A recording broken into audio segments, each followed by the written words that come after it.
what's up? Welcome back to my channel. Sebelum menyaksikan video pembelajaran, klik tombol subscribe dulu ya.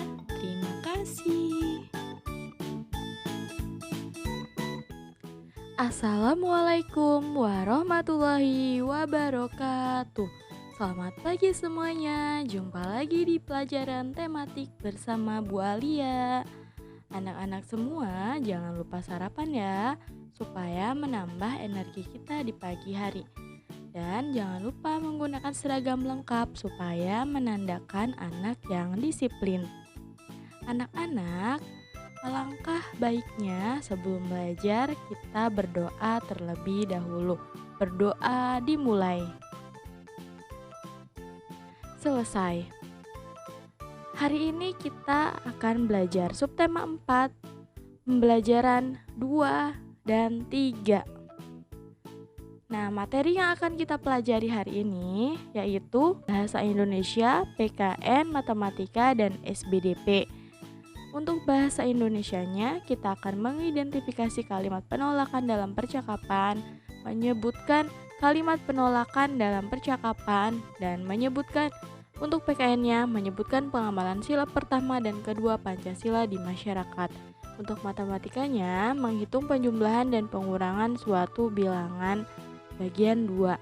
SBDP-nya membuat kolase menggunakan bahan alam. Materi yang pertama, Bahasa Indonesia. Mengidentifikasi kalimat penolakan dalam percakapan. Ya, anak-anak semua, kita ulang kembali. Kalimat penolakan adalah kalimat yang kita gunakan ketika kita tidak bisa menerima ajakan seseorang. Ya, ciri-ciri kalimat penolakan terdapat kata maaf dan tidak. Ya, anak-anak semua, perhatikan teks percakapan berikut. Judulnya Kerja Bakti. Percakapan ini terdiri dari Pak RT, Pak Rudi, dan Pak Tony.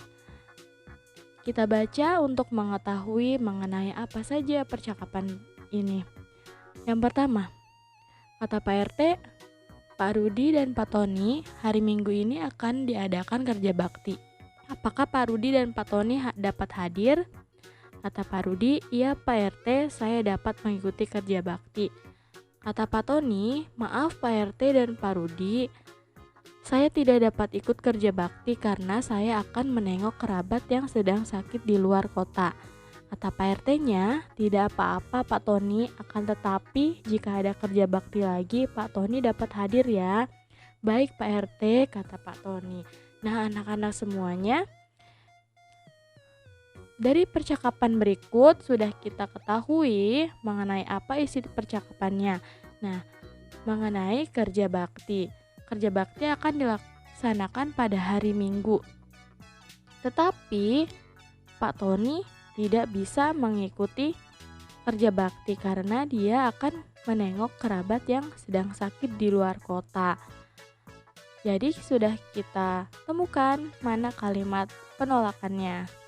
Ya, ini dia. Kalimat penolakannya yaitu, maaf Pak RT dan Pak Rudi, saya tidak dapat ikut kerja bakti karena saya akan menengok kerabat yang sedang sakit di luar kota. Jadi anak-anak semuanya, ketika kita mengucapkan kalimat penolakan harus disertai dengan alasannya. Jangan cuma maaf saja, tidak bisa ikut kerja bakti, tapi harus kita beri alasannya supaya lebih meyakinkan. Nah, alasan dari Pak Tony adalah karena saya akan menengok kerabat yang sedang sakit di luar kota. Nah, seperti itu anak-anak semuanya, semoga bisa dipahami ya. Selanjutnya, menyebutkan kalimat penolakan dalam percakapan. Nah, di sini terdapat percakapan antara Jonas dan Dedi. Nah, kata Jonasnya, Dedi, besok kita ikut lomba 17 Agustus di lapangan yuk.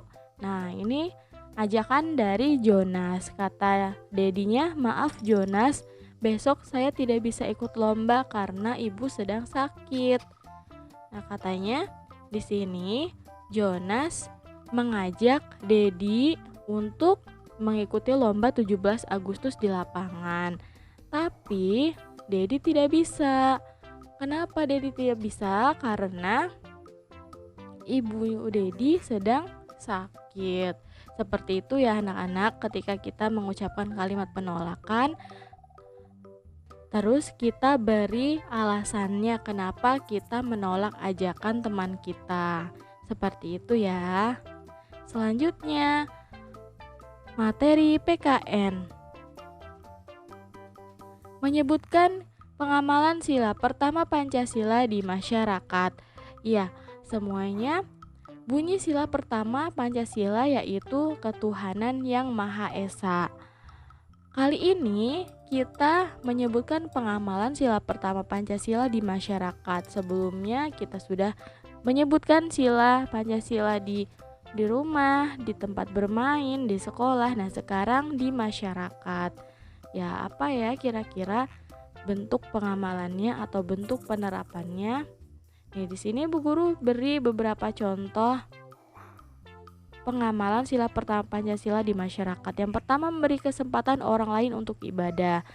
Yang kedua, melaksanakan ibadah sesuai agama masing-masing. Ya, anak-anak, ketika di masyarakat berarti kita sudah memasuki ruang lingkup yang sangat besar.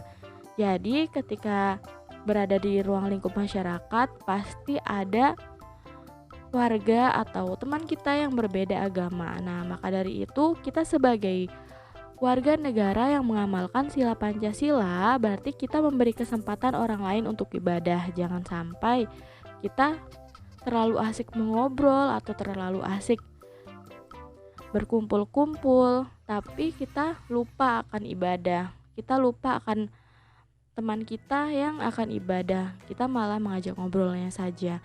Nah, kemudian anak-anak semuanya, pasti di tempat kita ada yang beda agama. Jadi ketika ada teman yang beda agama sedang beribadah, nah kita melaksanakan ibadah masing-masing sesuai kepercayaan kita. Oke? Selanjutnya,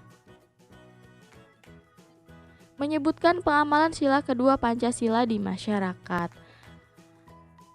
Nah, contohnya sebagai berikut. Membantu orang lain yang tertimpa bencana, bersikap murah hati pada semua orang, dan mau menolong sesama. Ya, anak-anak semuanya,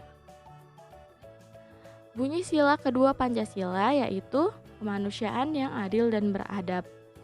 Berarti ketika kita berada di lingkungan masyarakat, kita harus bersikap adil terhadap sesama. Ketika kita memiliki sesuatu atau kita memiliki rezeki lebih, nah ada orang yang tertimpa bencana, mungkin saja ada yang rumahnya terbakar, ada yang terkena tsunami ataupun gempa.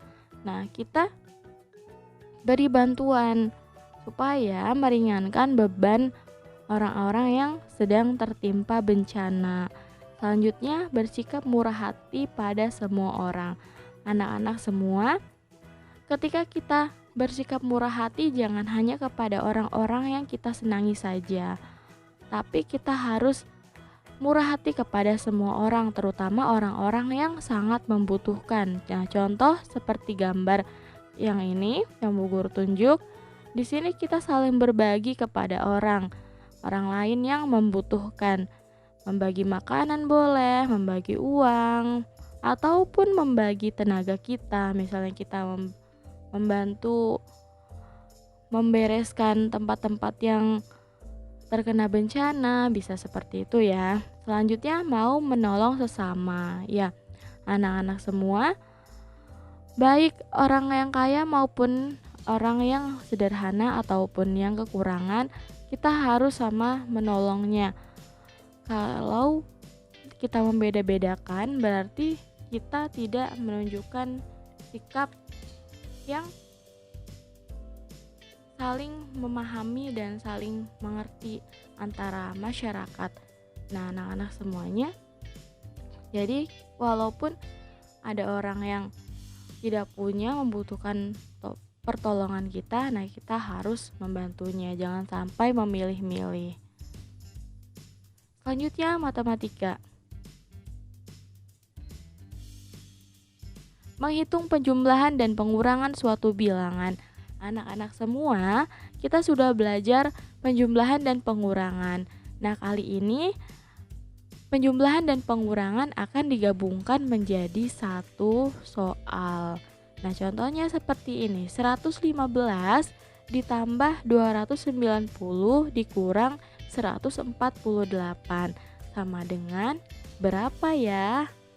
Nah, cara mengerjakannya yang pertama adalah kita kerjakan dari yang paling kiri. Dari yang paling kiri ya. Nah, dari yang paling pertama ini. Nah, 115 ditambah 290 terlebih dahulu. 115 ditambah 290. 115 ditambah 290. Seperti biasa kita hitung dari pinggir sebelah kanan. 5 ditambah 0, 5. 1 ditambah 9, 10.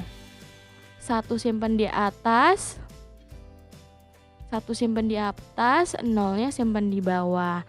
Nah, sekarang simpenannya 1 ditambah 1, 2. 2 tambah 2, 4. Nah, seperti itu. Nah, sekarang hasilnya kan 405. 405 dikurangi 148. Tadi kita sudah mengetahui hasil ini ya. 115 ditambah 290 sama dengan 405. Nah, sekarang kita menghitung yang ini. Karena kita sudah tahu hasilnya, 405 dikurangi 148. Seperti biasa kita kerjakan dari yang paling pinggir sebelah kanan. 5 diambil 8, Nak. Gak bisa ya, berarti kita pinjam dulu. Pinjam ke sini. Nah, ini tapi kok 0 ya gitu. Nah, 0 ini berarti 10. Tandanya 10. Kita pinjam dulu ke sini. 1, berarti ini 3. Ini sisanya 3 yang 4 ini. Nah, ini 10. Nah, 10 ini kita pinjam 1. Atau nah, berarti 15. 15 diambil 8, yaitu nah ya 5-nya ini dicoret jadinya 15. 15 diambil 8, 7. Selanjutnya 0 ini kita coret diganti menjadi 9. Karena 0 ini kan tadi 10. 10 dapat pinjam dari sini ya. Nah, dia jadi 9 karena sudah dipinjam sama ini. Jadinya tadi 15. Nah, sekarang 9 dikurang 4, 5. Nah, sekarang si 4 ini dicoret jadinya 3. 3 dikurang 1, 2. Nah, seperti itu ya anak-anak ya. Nah, sekarang kita sudah menemukan hasilnya. 115 ditambah 290 dikurang 148 sama dengan 257. Nah, seperti itu. Selanjutnya SBDP. Membuat kolase menggunakan bahan alam. Ya, anak-anak semua, kemarin kita sudah praktik membuat kolase menggunakan bahan alam. Kolase dibuat dengan cara menempelkan bahan alam pada permukaan gambar. Kolase dapat dibuat dari berbagai bahan alam. Bahan alam yang ditempel dipadukan hingga membentuk objek gambar. Contohnya seperti ini. Ya, anak-anak, jadi kolase itu menempelkan bahan alam pada permukaan gambar. Pertama kita membuat gambarnya terlebih dahulu, kemudian kita tempelkan bahan alamnya ke permukaan gambar hingga menjadi bentuk gambar yang sesuai dengan gambar permukaan yang kita gambar awalnya. Nah, seperti itu. Jangan sampai kita cuma menempel-nempelnya saja tapi kita tidak tahu mau membentuk apa. Ya, bahan alam bebas ya nak ya. Di sini contohnya menggunakan daun. Bahan alamnya bebas, bisa menggunakan biji-bijian atau cangkang telur atau kulit kerang.